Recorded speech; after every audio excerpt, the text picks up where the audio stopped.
So, hello and welcome everyone this evening to the second in our Harsh Light webinar series. My name's Dave. I'm the director at Bloc Projects. My preferred pronouns are he and him. So I'm currently a white male with short blonde hair, wearing glasses, and have a white t-shirt and a light pink shirt over the top. So I'm just go through a little bit of the housekeeping, I suppose, for the event today. So as I mentioned before, ideally if people could keep their cameras off and their microphones muted for now, it allows us to have a slightly cleaner view on the screen and also allows the BSL interpreters to be seen. To optimize the experience, if you make sure that you're on gallery view, which you can toggle in the top right hand side, means you'll get a tile specifically for the people who have the cameras on, so the speakers and the interpreters. I can put these instructions in the chat if anybody's struggling. So just to briefly go through the format of this evening's webinar, I'm shortly going to pass to my colleague Sunshine, who's going to introduce Harsh Light and introduce the speakers. So we're going to have, after Sunshine speaks, we're going to have the two speakers have start the discussion. So around 7:40, we're going to have a short 10-minute break just to allow everybody to grab a refreshment, relax a little bit. And then after that 10 minutes, we're going to conclude the second half, which continues the discussion and also allows for 10 or 15 minutes at the end for a question and answer kind of general conversation. So what we want to do is encourage people throughout the discussion to use the chat function to ask questions, to comment and keep the dialogue going at the same time as the presentation. And then what we'll try and do towards the end is collate some of the contributions in the chat, and Sunshine will pose them back to Angela and Farah. If anybody would feel more comfortable asking a question through video, if anybody would like to sign a question, for example, or generally feels more comfortable than typing it in the chat, just let us know via the chat that that's the case. We'll make sure that there's an opportunity to do that. I think that is possibly it. As I say, I'd like to welcome our two BSL interpreters, Karen and Vicky, who you can see on screen at the moment. And finally, this webinar has been recorded, so we can put it online afterwards. So if anybody has any questions about that or any concerns, feel free to get in contact with us after this. All of our contact information you'll be able to get through our website, and we can definitely circulate towards the end of this webinar. But without further ado, I'm going to pass over to Sunshine. Thanks, Dave. Hi, everyone. Thanks for coming to the second edition of Harsh Light. I'm Sunshine, and I'm the Public Program Coordinator at Bloc Projects. My pronouns are she and her. A brief description of myself as well. I'm Chinese with black hair, tied back, and a very short fringe. Bit too short now. I had it too long last week, and now it's too short. And some glasses. Yeah, really thank you for coming, because I know there are many webinars on at the moment. It's the end of a long work day, middle of the week. So for you to take the time to come and be here with us tonight, we are really grateful for that. So I'll give you a very brief background to Harsh Light, and then I'll introduce Angela and Farah. And then finally, I'll also do a very quick body centering kind of exercise, just 2 or 3 minutes. If you were here last week, then you'll kind of know how that will go. It's really quick. If you prefer not to take part in that, that's totally fine. You can just tune out of that. But the hope is that it will allow us to settle from the day and open our attention to the conversation a little bit. So yeah.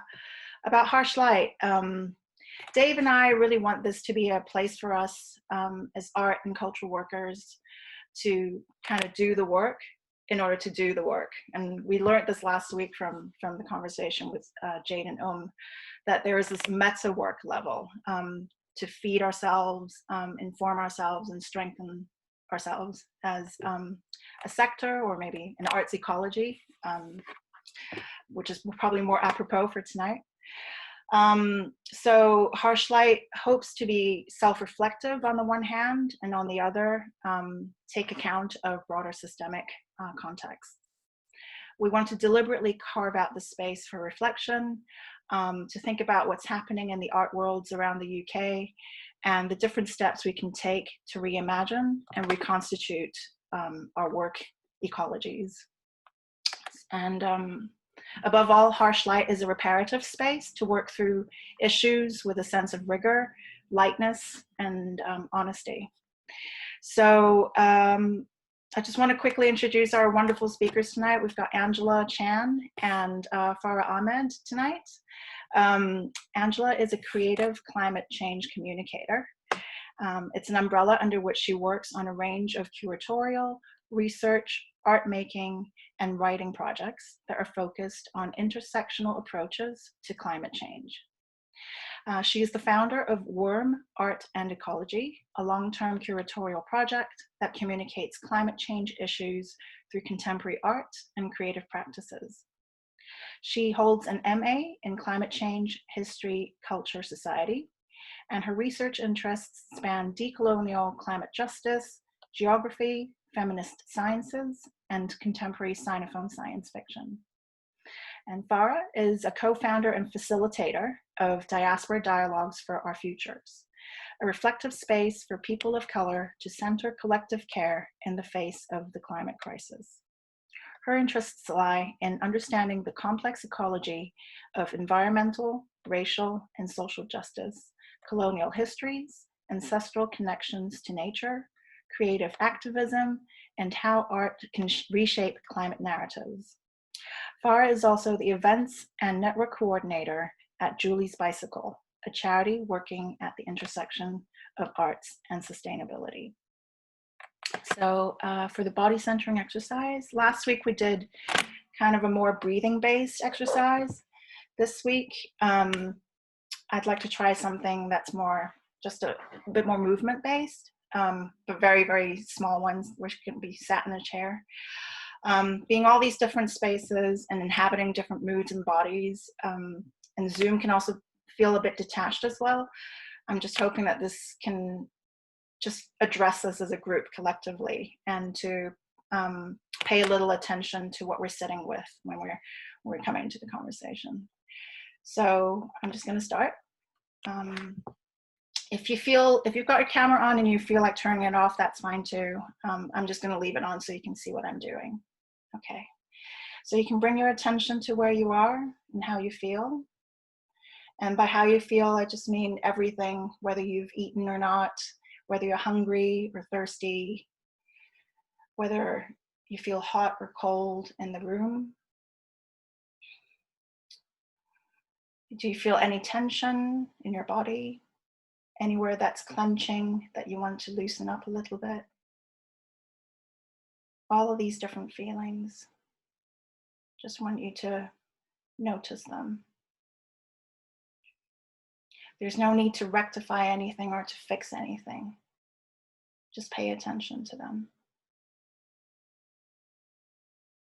And maybe kind of bring your feelings, all of these observations together to the center of your body, and just see if you can think of a word or two to anchor those feelings in. You can repeat that to yourself once or twice.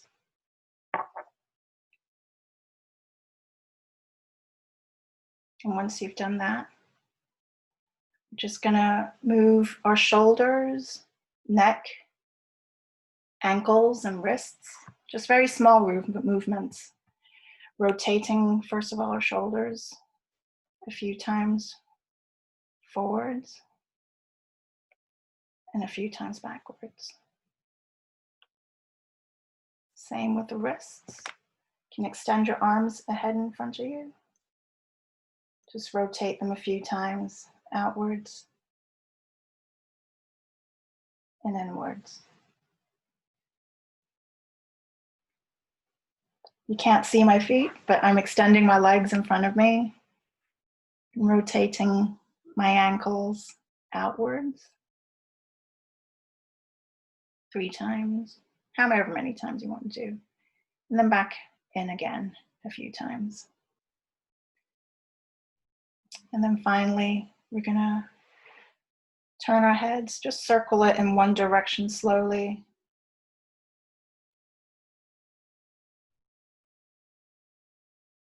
And then going back again, the other direction, gently and slowly.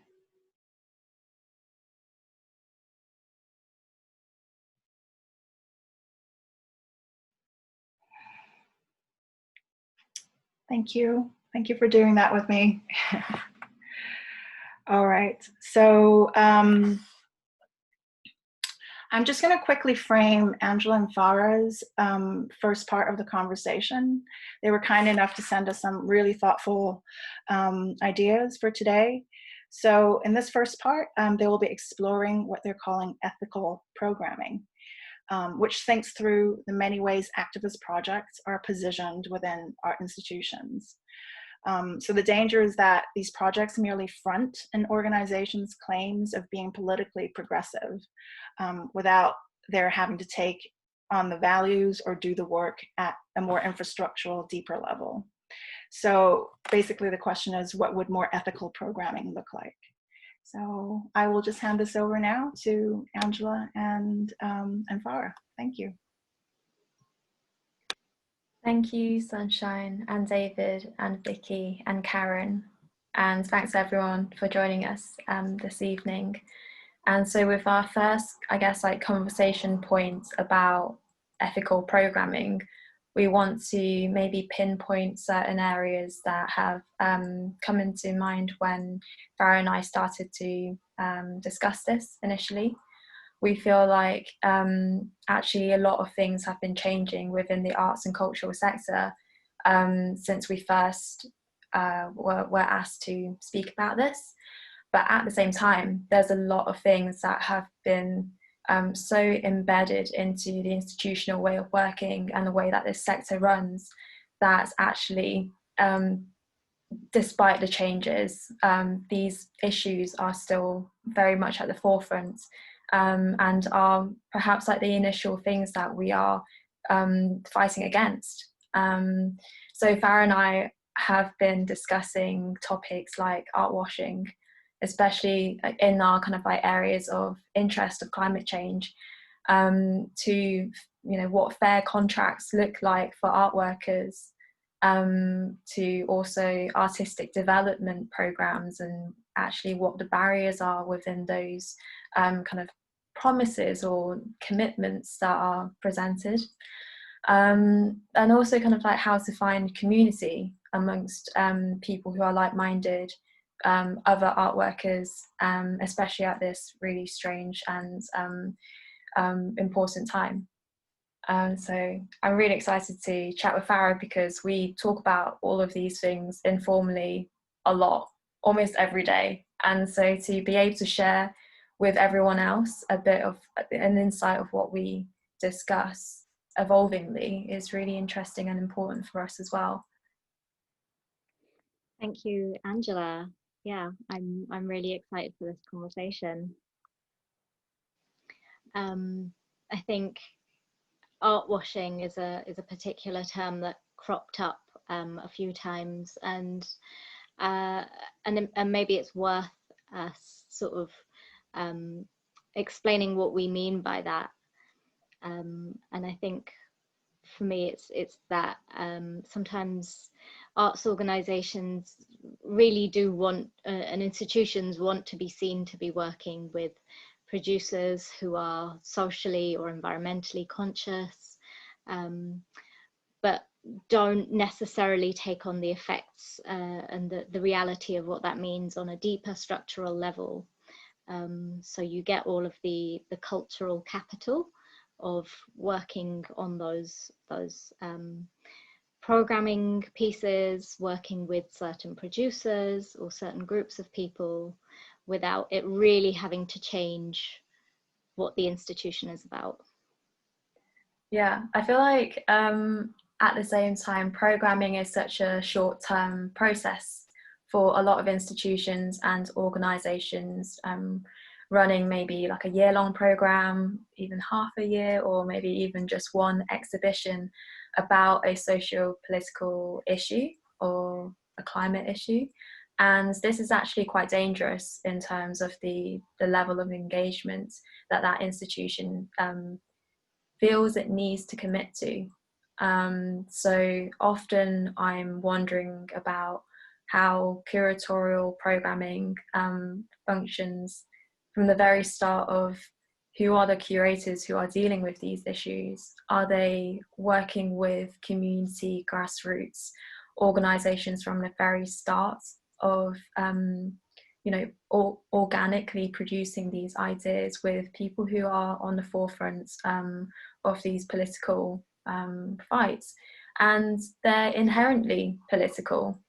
And this is the trouble that I find often in the arts, whereby a lot of the political issues are aestheticized and it's made into a cultural commodity and packaged in a very expensive exhibition ticket or very expensive, inaccessible kind of vocabulary.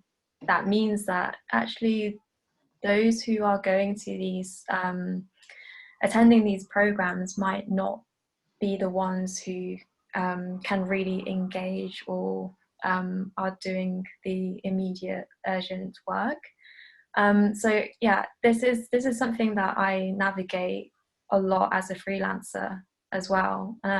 How about you, Farah, in terms of this strange power dynamic between institutions and freelance workers? And it's trying to get your ideas across and say and remind people that these are political, and being kind of like up against this barrier, saying that, oh, we need to churn this idea out. I think for me, the real question I always come back to is when I see institutions doing work which is socially conscious or which is political, and working with freelancers and working with different kinds of curators, or particularly even if institutions are working with community groups. The question I ask is who is it for, really? Who is the end audience? And therefore, is the art being bestowed or co-created with a community? And I think that really, for me, tells me a lot about the integrity of the work and the integrity of the gaze behind it. If something is about a community, it should include that community. They should be speaking for themselves, and should really be given the space to also then participate in the finished product and participate in the legacy of that finished product. And that's quite often the way that our institutions currently work. That's quite often the point at which the failures of a project really show. We know that the arts in the UK, as liberal and wonderful as they are some of the least diverse sectors in the UK, have not particularly diverse audiences in some particular sectors of the arts. And that's a real problem. Not that diversity is the be all and end all of what justice means, of what political work is about, but it is certainly a pillar of opening up these conversations in a way which has integrity. Yeah, definitely. And I want to draw upon your point about how the finished product kind of is something that represents the process, but at the same time also we talked about the longevity of these relationships as well. Commitment looks like a very long-term process that maybe isn't ending. And so in this sense, when I see kind of an elite superstar or celebrity kind of arts programming about, say, climate change or racism or sexism, and it kind of, it makes me think about how blockbuster kind of flashy it is, not only in terms of concept and integrity, as you're saying, but also in terms of like the temporal taking up space in such a grand dynamic way, but actually doesn't last. And this is the fear that I have from the beginning of wanting to do work culturally about climate change, is thinking, okay, it's growing into a trend, it's fashionable, it's culturally cool to be talking about political issues. What's going to happen when the trend dies out, when it's not cool anymore, or if there's, you know, another thing that people move on to? I'm saying people as in like the spokespeople of the cultural sector find another issue to spotlight. And one of the main things that I'm really concerned about is how overarching climate change is to a whole vast array of socioeconomic political issues, which we'll probably go into a bit later as well. And so in this way of timelining things, you then think about the art workers who are very committed. The whole practice, the whole career, the whole individual value system with their collectives as well is embedded in this political fight. And so how does the arts economy kind of come into play? We kind of discussed like fair contracts quite a lot in our initial discussions. So I want to kind of like draw upon that, when we're working with institutions or being asked to, invited to, and feeling kind of like we have to really stand for our labour rights and also our conceptual rights. And there are many things that we have to properly establish in terms of professional boundaries. We're not just going to be taking on the institution's branding and be part and complicit of this kind of greenwashing or any kinds of arts washing in that process. And I think that that's really important. Labour rights are connected completely to sustainability and completely to sustainability in every sense of the word, not just environmentally, economically, and communally. And it's really important that we value people, we value the ecologies and around us, of plants, of animals as well. And that valuing of people is deeply, deeply connected to climate justice. So when you have an institutional way of working which doesn't economically value a person, it also says a lot about the social value of that person in the institution's eyes, I think. It implies a disposability. And to me, if you can treat a person as disposable, you can also treat their identity and their ideas and their concepts as disposable.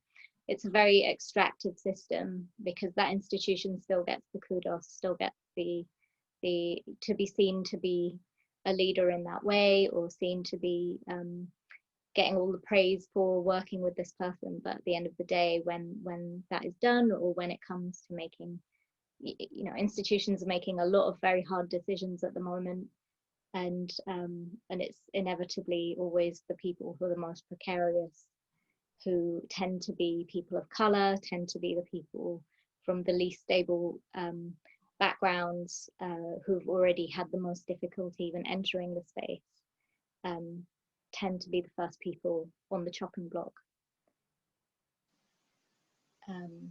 Yeah, definitely. And I mean, a really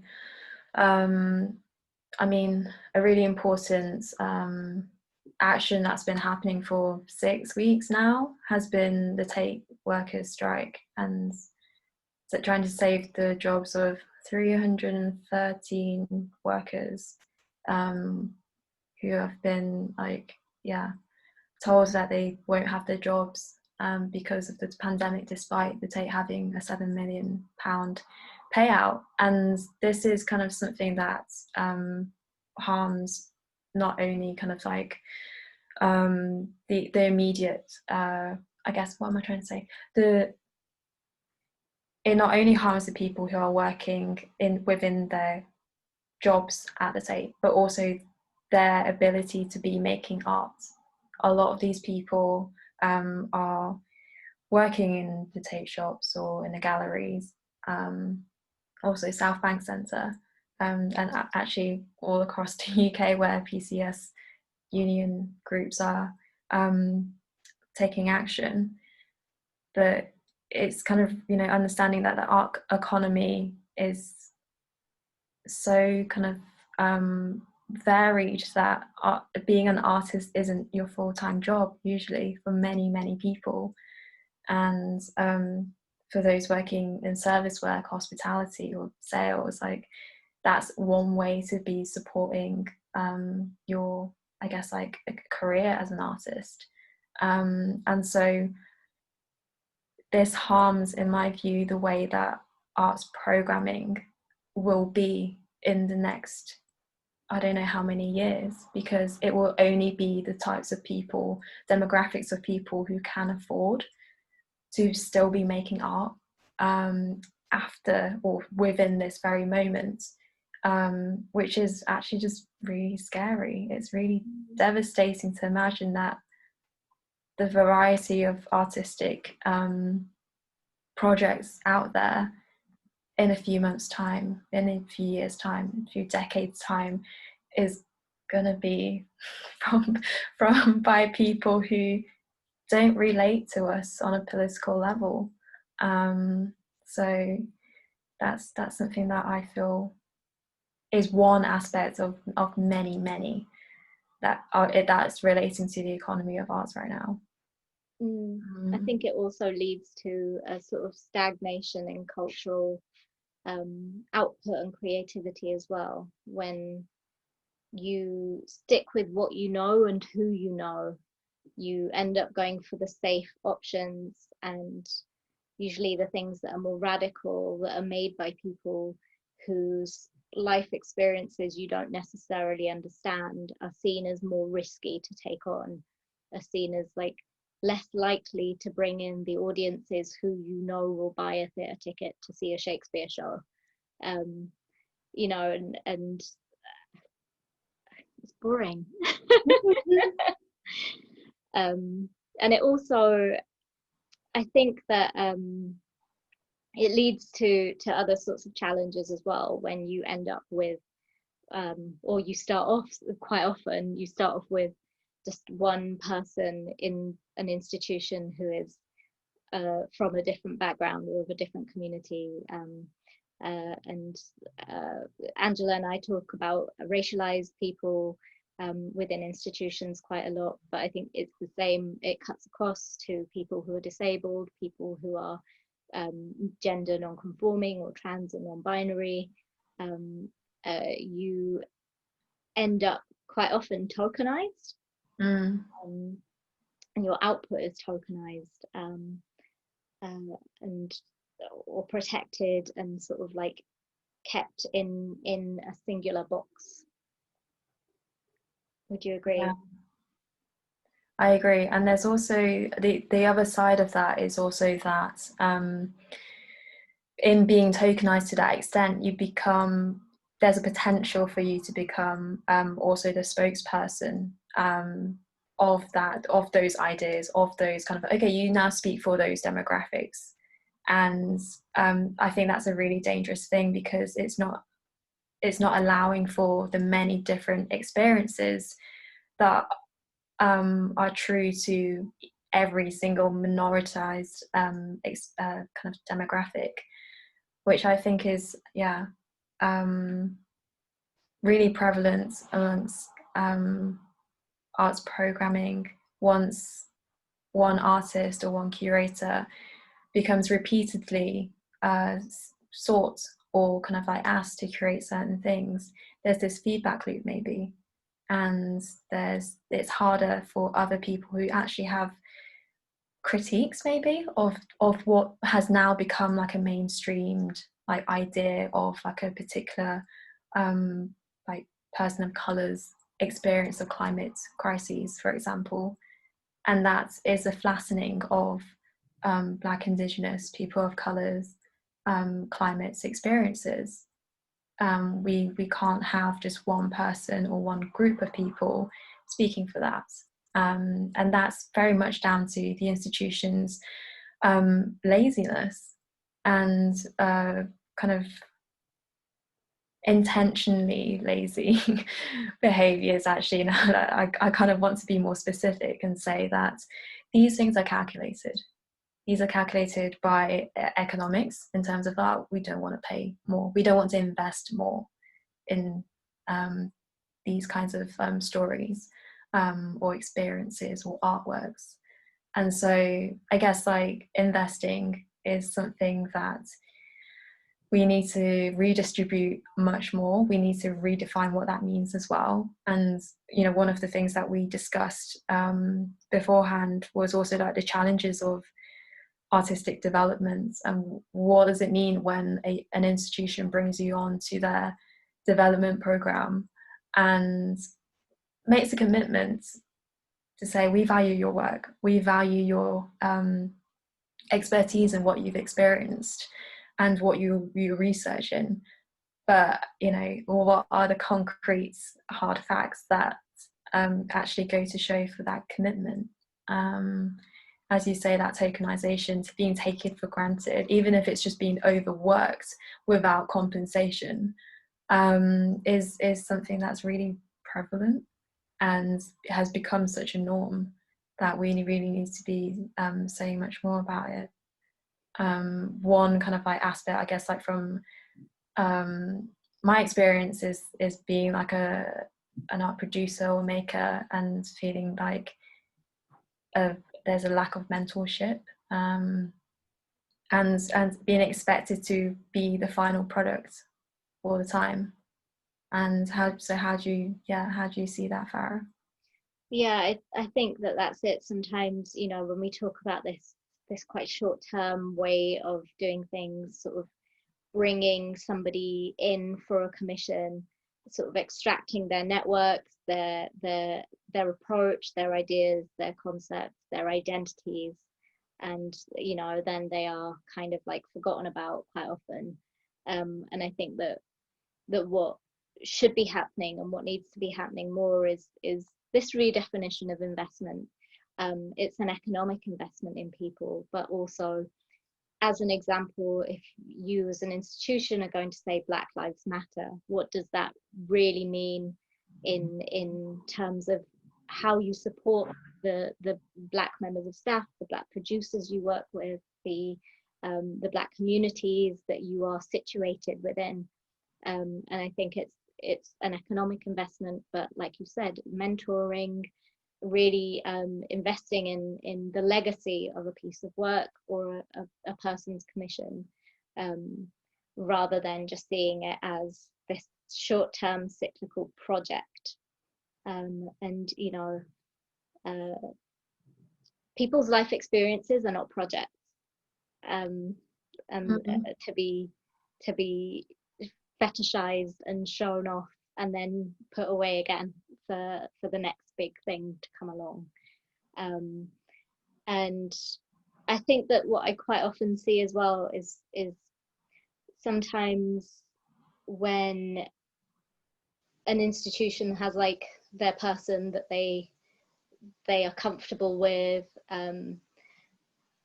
I see quite a lot that they then become isolated from like other networks. You know, if you're running an institution which can't support or mentor a person of color or a disabled person or someone who has a different experience, that you can't show them a route through, you can't explain to them how to navigate that.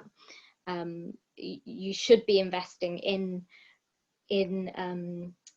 helping that person to network, helping that person to find the sort of mentorship that you can't offer. I think it takes a lot of self-reflection and a lot of discomfort sometimes to recognize that your reference points are different, your struggles are different, and you have to invest in other people's differences. Yeah, absolutely. I mean, it's kind of calculated that minoritized people are not allowed to congregate and share experiences and unite on these political fronts and struggles and demand for better. Like it's calculated that institutions make it difficult for you to gain access to be in those spaces, and to tell them that they have done wrong and that they need to do better. And I find it really amazing and inspirational to be looking at the mutual aid groups that have always existed, but have been much more kind of in need, unfortunately, in this particular time, and have become, I guess, more prevalent across our communities. And I feel that these commitments that we see to one another within these grassroots spaces is the kind of stuff that we need to encourage more of, and to demand that. I guess there are many things that we want to demand. I see Sunshine again. Maybe close our first point. Oh no, I didn't want to stop you from that thought, but I am noticing that it's almost coming to 7:40, and I would love to give our signers a break. Yes. But just to try, not to sum it up, but like hold on to some of the ideas that you put out there. I'm particularly struck by this understanding of commitment and sustainability, and almost using this. I've been noticing this usage of like vocabulary from climate justice organizing, like extractive.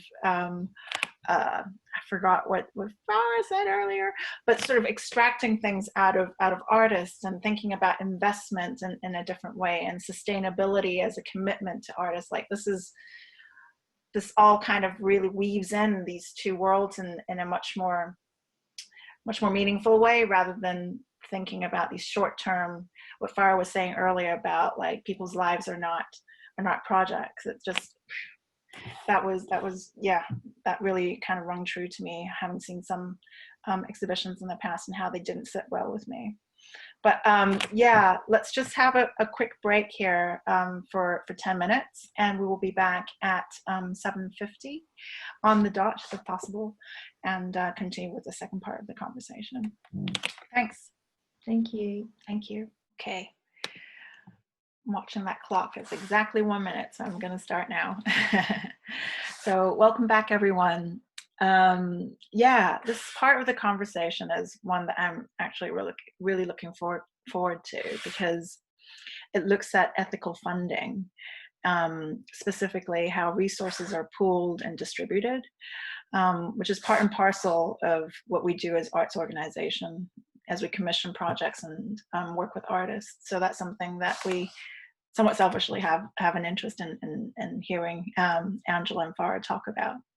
So they will take a closer look at Arts Council England funding structures that impact their work as art practitioners living in England, and suggest possible alternatives that enable greater stability, not only in terms of income, but in establishing more mutual and longer-term relations with co-workers, cohorts, whatever you like to call them, partners.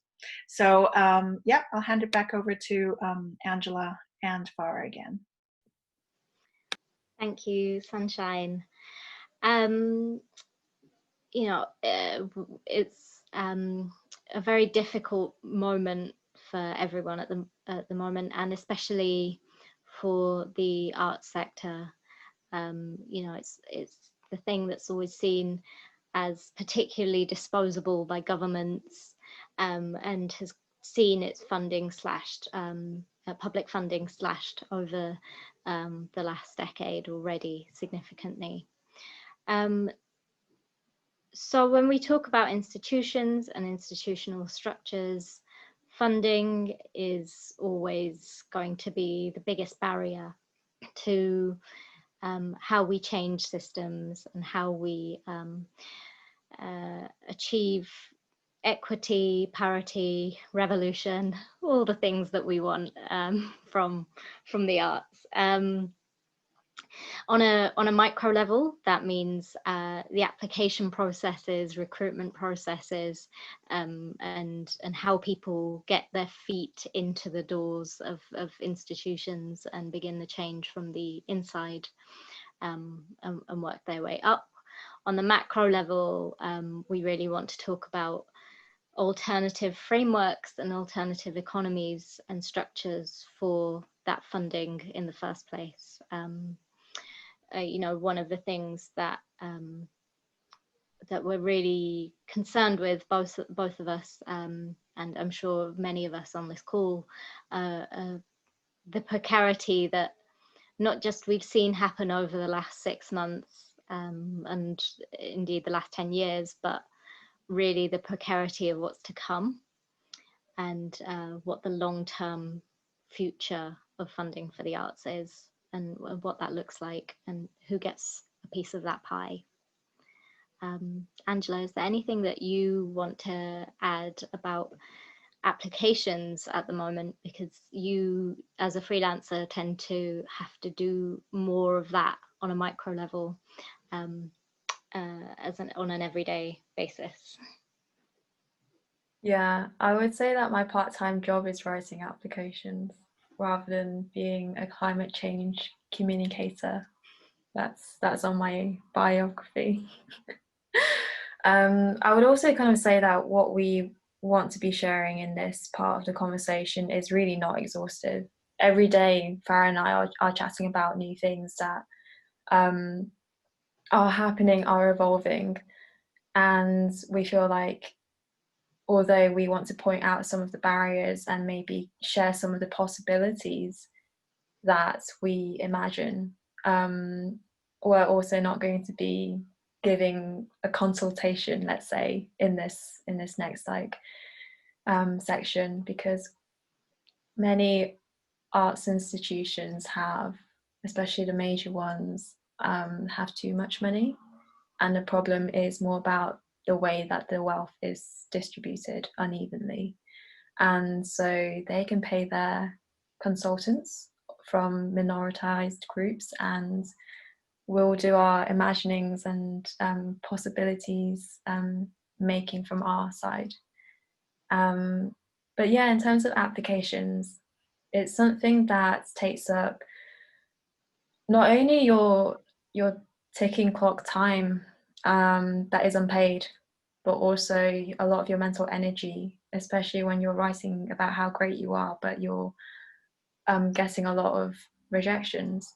And this is very kind of this is really detrimental to people who really want to be spending a lot of their time making their artworks and engaging with their communities and networking with their peers to make collaborative projects. A lot of the time, writing application is so speculative. You might as well call yourself a speculative fiction writer. And so there are kind of like things that have come up in these past couple of months, whereby some of the institutions are saying that they want to be reflecting on this, let's say, unprecedented moment.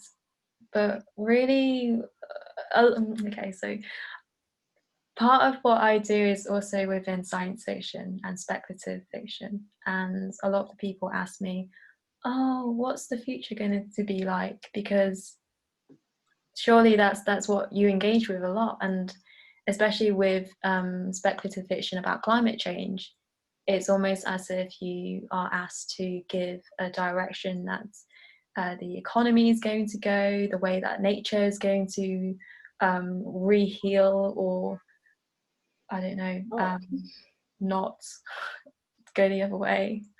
And I always tell people, well, we need to have our speculative futures embedded in very real histories. There's no point in imagining things that aren't accountable to the things that have happened and have caused us to be in a situation right now from which we are imagining better, just futures. And so I always amplify the aspects that we should be thinking about a plurality of futures, in the sense that there are so many different types of histories that have existed, many of which have not been written or have been erased actively, causing our current day situation to be a whole mix of different types of realities that actually the programming in the arts and culture sector runs many risks of kind of flattening and therefore erasing many people's very lived realities. And leading from this moment to have many different futures in the pipeline is really important, because then we are talking about the multiplicity of voices and experiences and beliefs as well, dreams.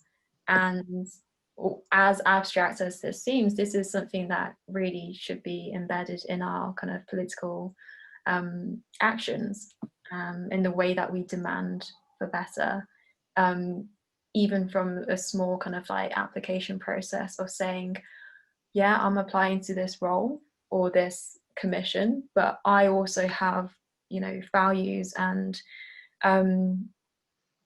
boundaries and conditions that I want the institution to be collaborating with me. So I think that's something that kind of Arts Council England processes really should be thinking about. It's not just like they're giving the cash. It's like we want to be nurturing a much more even and much more just and much more accessible way of applying for these grants. There's been, it's worth mentioning, there's a few interesting ways in which people are starting to reconsider that. So there is somewhere, I can't remember exactly which organisation it is in Manchester, whereby for one of their projects you submit an expression of interest which is very short, and then if you are shortlisted you do a much longer application and you're paid for it, so that the value and the time and the effort you've put into that is recognized. It obviously doesn't change the funding structure, but it makes that a little bit more accessible. It makes all of that time that you've put into it worth something at the end, even if you don't get the commission. But the structure remains the same, and that redistribution is still uneven. There's still a power dynamic within that which can't be resolved by an application process alone. And I think that's really the long-term goal that we want to really shift and really change. Not just changing the economic structure of it, but the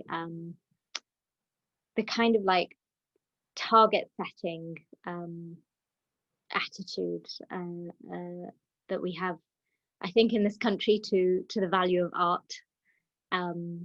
You know, and it comes back to the conversations that we had last time about who art benefits and how we invest in people. So, you know, when a funding cycle ends, there's usually nothing in there built in for the legacy of that program, for that project. And it is in terms of our public funding, because our public funding exists in a cycle.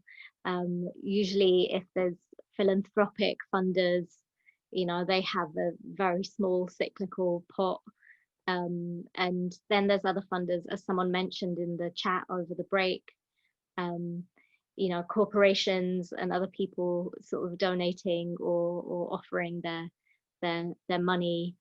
And it's really difficult, especially coming from a climate change perspective, from a climate justice perspective, almost every grant funding organization that you'd likely be eligible for has some roots in tobacco, in sugar, in slavery, in colonialism, in all of those things, that in arms, that I don't want my art to be validating.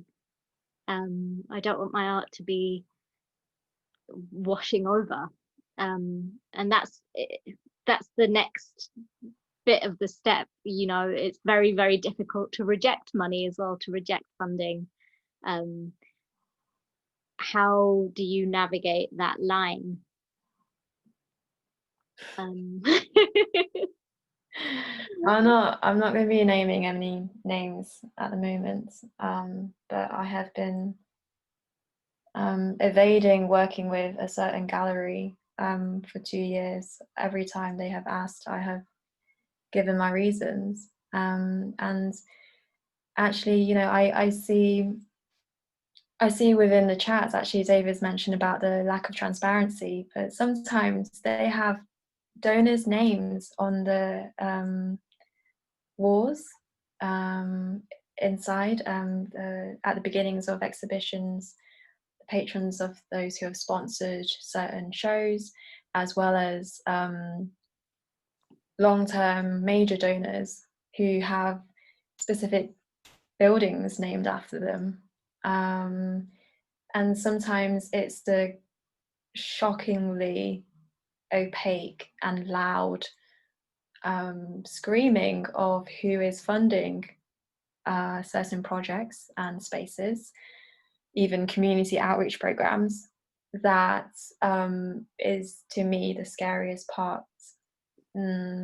Yeah, it's a different degree of scary to those who are maybe more transparent and invisibilizing who their donors are, because it actually speaks volumes about the power dynamics that these donors and major arts institutions have, that it doesn't matter that the bad politics, bad ethics and values of these donors and galleries are publicly seen and very hyper visible. Even it's all about the branding on the pamphlets and on the websites, and it's something that I navigate because I have a part-time job, and that allows me less of the precarity that I know peers and friends are under, because and yeah, it's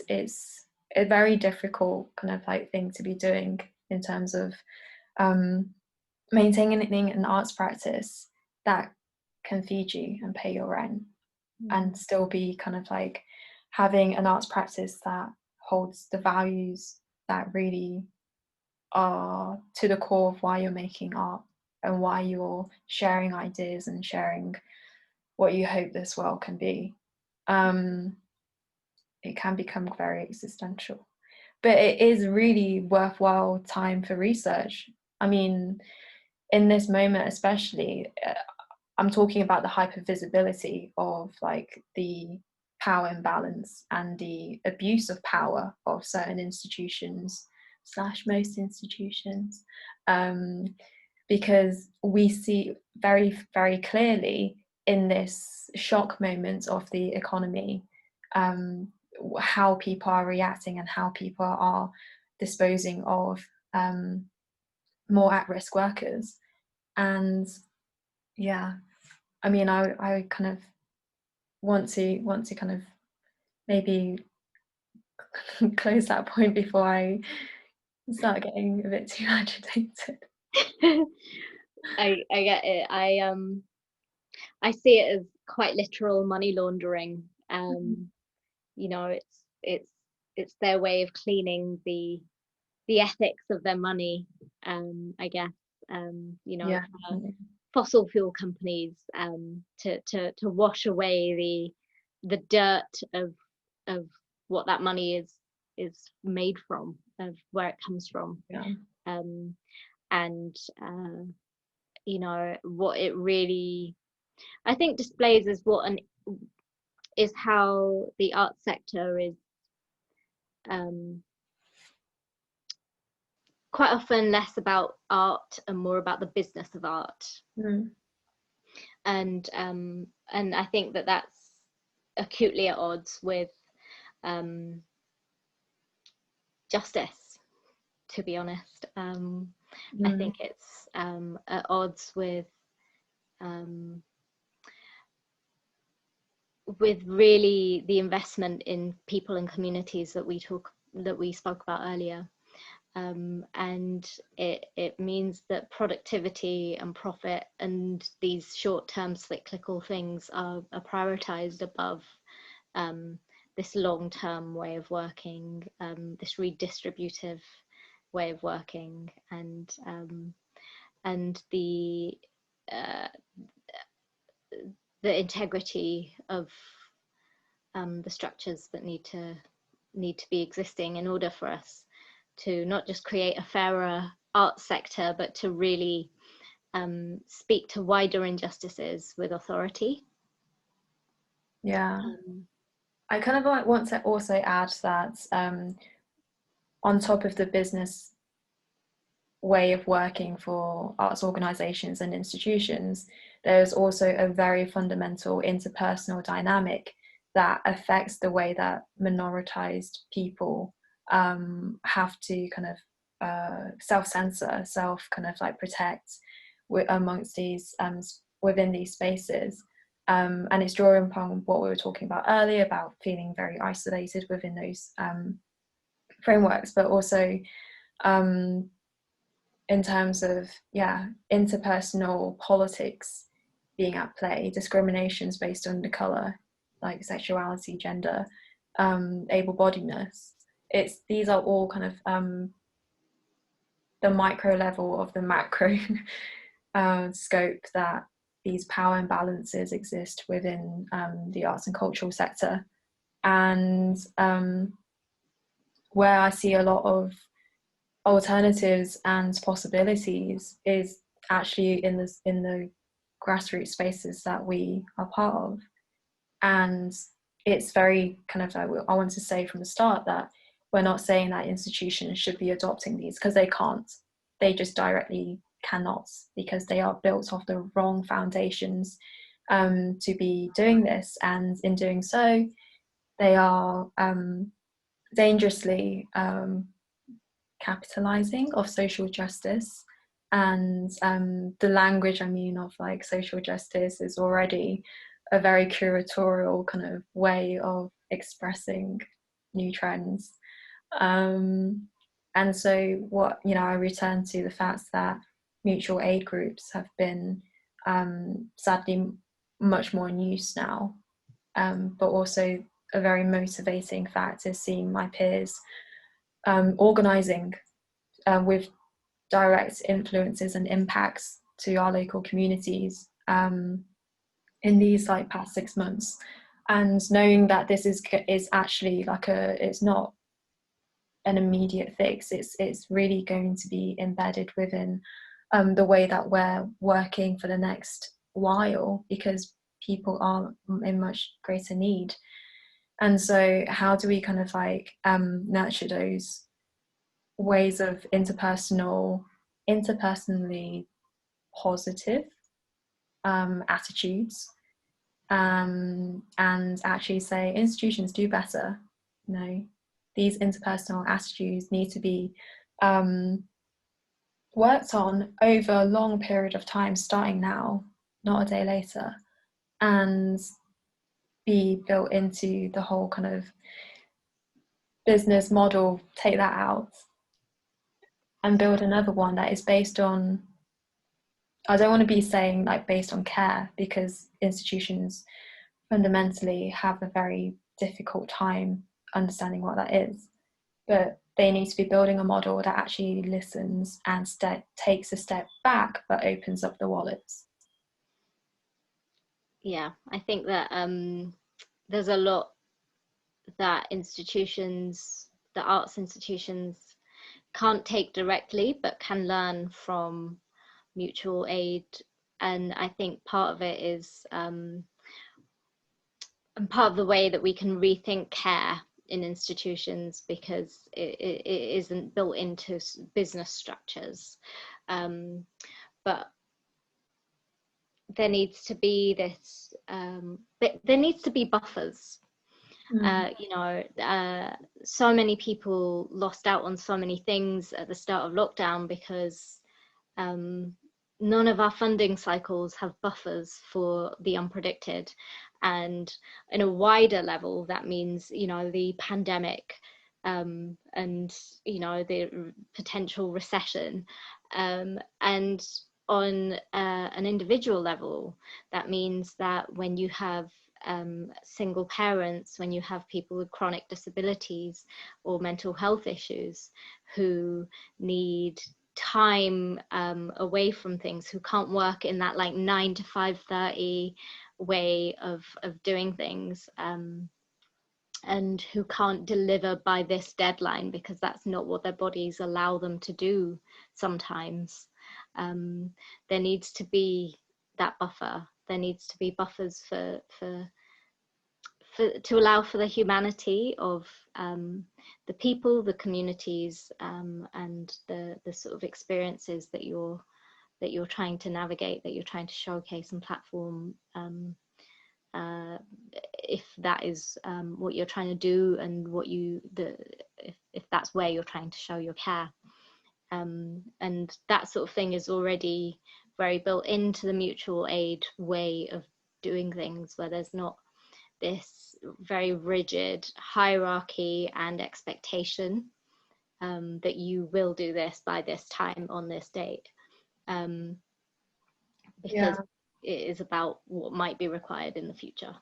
Yeah, definitely. It's because like whoever writes these regulations or policies, or like where the money's going, whoever's in charge of that, if they are from a community that knows what is a lived experience for many, then those buffers are already in place. And so we really need to be redetermining who are the ones with the power to be redistributing funds and resources. Because to be honest, like if you're a freelancer getting a commission, it's essentially a 2-month contract job that doesn't have any of the benefits really of even other types of contract work, and you're responsible for a lot of the things that can just be spontaneously and unfortunately happening. So yeah, definitely whoever's at the kind of center of these decision makings are people who need to be those who are from the demographics who are receiving this kind of fund. And this is exactly what mutual aid does. It, yeah, as you say, it has this, you know, different timeline of thinking whereby it's cyclical. And so climate change, the pandemic, these are things that are just kind of on a bigger scale, but these are things that are inevitably going to be happening again and again. It's just in different kind of like variations of intensity. And mutual aid groups, community-based networks are always thinking with those who are most affected at the center of their work. And institutions have a responsibility, if they are churning out so much kind of like supposedly public funded for the public, free for everyone, free entry for some things, you know, they have a responsibility to provide the bare minimum, and the case is that we're not even getting the bare minimum. Thank you, Angela. I'm aware that we I think are going into Q&A. Yes, I've popped back up again. I did write a question in the chat just because I was thinking about it, and I kind of put little brackets around them saying for later. So maybe that's something we can start with first. And maybe if you want me to explain that a little bit, I could, but I'll just read it out. What are the ways in which we can imagine a longer lifespan of art projects when we take them out of the current cycles that are so intimately linked with funding bodies? So I guess a point that I felt was being drawn up was that these projects have these really short lifespans. They don't have a legacy, and it just appears, and then suddenly it's just sort of as if they never existed, or they kind of, in the worst case scenario, leave a need that can no longer be filled. So how might we be able to reimagine these lifespans given, how they're tied to these systems of funding? Do you want to go? You first. Okay, I think that what I quite often see is that whenever people think about the legacy of a project, it's thought about at the end. It's never built into the funding application. It's never built into the funding application criteria. It's never, it's always like, oh yeah, and what we're going to do with this. And I think that there needs to be much more, that needs to be built in from the start, but there also needs to be much more awareness and consideration of space, of ownership, of who gets to take it on afterwards. For example, if you as an artist are co-creating a mural with a working class community, and you are painting that mural on the side of a wall which you have and you've negotiated that with property developers, are you, for example, then contributing to gentrification, which will kick those same communities out of that neighborhood? And if so, you know, is that partnership with that property developer contributing to that? Could that ownership of the art fall into a community space, fall into a community ownership as a legacy of that project, and potentially, you know, create a space which is really for that community rather than potentially the downfall of that community? A different type of cleansing. I would kind of, I really totally agree with that, and I would add that there's also a stage earlier we need to be asking, like, where's the money coming from, which we briefly discussed earlier, and challenge why there's a certain kind of stop-starts to certain funding, and which gives this impression that there is a very, very finite amount of money that people are willing to give to the arts, which we know is kind of there's a lot of money going into the arts. So much money.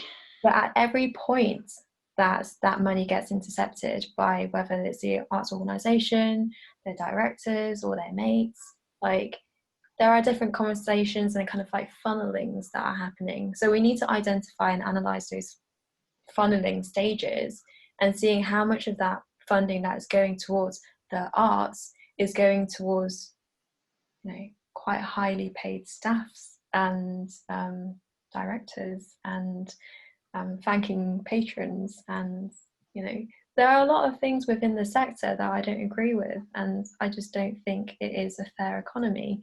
So we need to begin with the very top of this kind of pouring in. Ask who's doing the pouring in of this cash, and who's taking little sips out before the artists and the communities are receiving. That would be my calculation. Yeah, one of the things that was brought up last week that might be relevant here was on a strategic level, this was the Black Curators Collective that made this proposal, and they were talking about how there should be like a limit as to how long someone can be in a in a position of very high influence and decision making. So let's say about 3 or 4 years or 5 years, whatever it might be, but there needs to be a certain mobility and a flow of different people entering different positions in order to give the flow of the resources different channels, you know, so that they create these different channels rather than keep going in that same going down the same paths. So it feels like this is sort of somewhat related to what they were suggesting. Yeah, it all goes back to kind of it's the parallel things are happening where you do want to imagine these like really sort of scenarios where you can truly thrive and flourish as art workers, but then at the same time this current reality in which we still need to make the changes also means that we want to put certain people or see certain people in those positions in order to expedite that, you know, that change as well. And then here's David's question in the chat, a slight tangent, but thinking about your work around climate breakdown, are you seeing a shift within the arts that goes beyond the gesture of fetishizing of the subject matter? I'll let you have a little mull over that. A shift. Oh, there's one point that I want to add to the kind of limiting time of directorship, is that I think that's a great idea. But I mean, this could give space for longer term thinking within the organization to exist, because that directorship doesn't take over all aspects of planning. But at the same time, I mean, I'm thinking in terms of like the prime minister role of being just 4 years and then again and again, and long-term stability of like our NHS is not protected, because the directors don't think long-term, they think as long as their own directorship lasts. So it kind of like that can exist very, very well with the kind of long-standing employment of those who are embedding this kind of new framework that we want to see. In terms of going beyond fetishizing, Farah, do you want me to I think that there are a lot of people within the arts who are really deeply feeling the urgency and the need for this work to be happening. I think that for me, the work that I do with institutions is really about embedding climate justice, and I think that it has to be happening from all parts and levels of institutions, and it has to go beyond. I think we're starting to go beyond fetishization, but like potentially going into this sort of situation where institutions get kind of stuck at the point where the institution itself needs to change, and that's where the integrity of someone's work, of someone's climate things are really show, you know, and who gets to be a part of that, you know, and how much are you patting yourselves on the back for it if you're not including justice. I think that when it becomes about one thing or one part of something which isn't linked into to any wider social issues, then it's not good enough at this point, and lockdown has laid that completely bare. Yeah, I agree with that. I think I would add that very sincere work about the environment and climate change and its urgency has been around for a very long time. It's been around since the urgency showed itself. And I think it really depends on where you're looking, because there are different kind of intensities of the urgency in different areas or demographics who are making the work, such that the sincerity is truer amongst those who are experiencing the effects firsthand. And for me, recently I've been working a lot with teenagers and youth groups, and I find it really humbling and amazing to be working with young people who these are groups of people who are between the ages of 14 to just over 18, and to see the amount of criticality coming into the conversations that we share is really amazing. And I feel that institutions, with their funding directed appropriately, with they can resource youth groups where people who are going to be having to experience the worst of climate change after us are at the heart of talking about these issues, and producing kind of like new insights, new cultural reference points. As Farah and I were talking earlier about the disparity between what superstar curators think are the most important things about climate justice in culture, and what your local youth group would be imagining is the most important, most accessible vocabulary of visual work that talks about it. So I think it depends on where you look, who you speak to. Yeah, and there was a great comment from James in the chat about channeling funding towards radical platforms and networks rather than individual work and projects, and I completely agree with that. Individualism is not what is going to protect us, not what is going to change anything, but rather nurturing and nourishing collectives and collective ways of thinking and being that are going to really create shifts. Yeah, definitely. I mean, it's the funnel again. It's the money funnel. Who's kind of making it harder for that money to reach those who are giving the most important insights, the most sincere ones, and without fetishizing the climate crisis and all of the uneven developments and social issues related to those. So in terms of kind of like redirecting funding to groups, they know their local community and they know what the urgencies are within those communities and spaces, and also their own timelinings of urgencies. And so it makes it really important. Yeah, these are all sticking plasters, but look, until we have a revolution, we need to eat, and we need to create the conditions for that to happen. And that is by empowering grassroots. Yeah.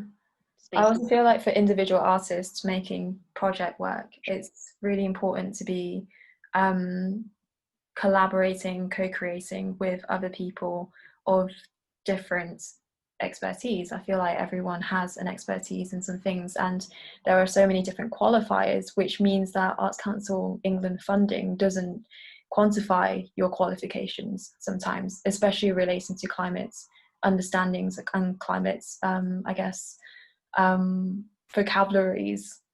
And this makes it really difficult for those who don't have like the conventional qualifications to gain access. So yeah, I do back that against individualism, and for people to be redistributing these resources. Yeah, I will say that that's sort of a standard across any kind of grant funding. There needs to be different ways and different kinds of knowledges which are accepted and acknowledged as equally valid and equally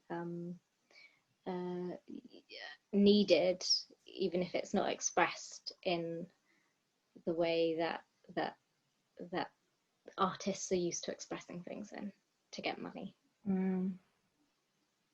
It's quite interesting thinking about, this is going to be the last point. I'm aware that we are just a little bit over 8:30.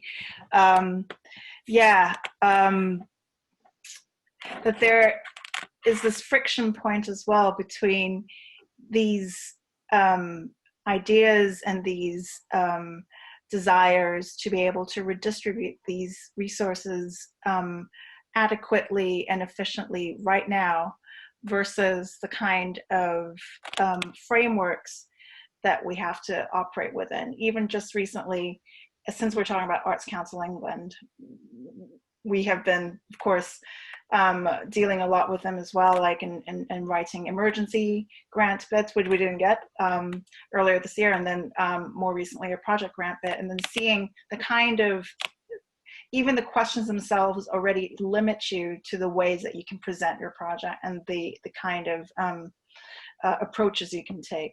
So the way it kind of like blinkers organizations from the get is really quite astonishing, and it really takes a certain effort and a certain consciousness and resources of your own to kind of counteract that and try and go in a roundabout way to make this sort of thing be possible. Redistribute resources to artists and to projects and to efforts that are really urgent at the moment and need to be pushed, need to be given more support. So it's just this I just feel that a certain exasperation on the one end and exhilaration on the other that I'm just trying to get across. But anyhow, we are here at the end of today's webinar. Thank you so much for everyone listening in, especially, of course, thank you to our speakers, Angela, Farah, to our interpreters, Vicky and Karen. Thank you so much. And yeah, we have a evaluation form that we would love for you to fill out. That's going to be probably popping in your email. I think David will be sending that out. Please do give us any comments, honest comments, anything, and we will be reading them and hopefully improve upon these webinars. Thank you again, and have a great evening.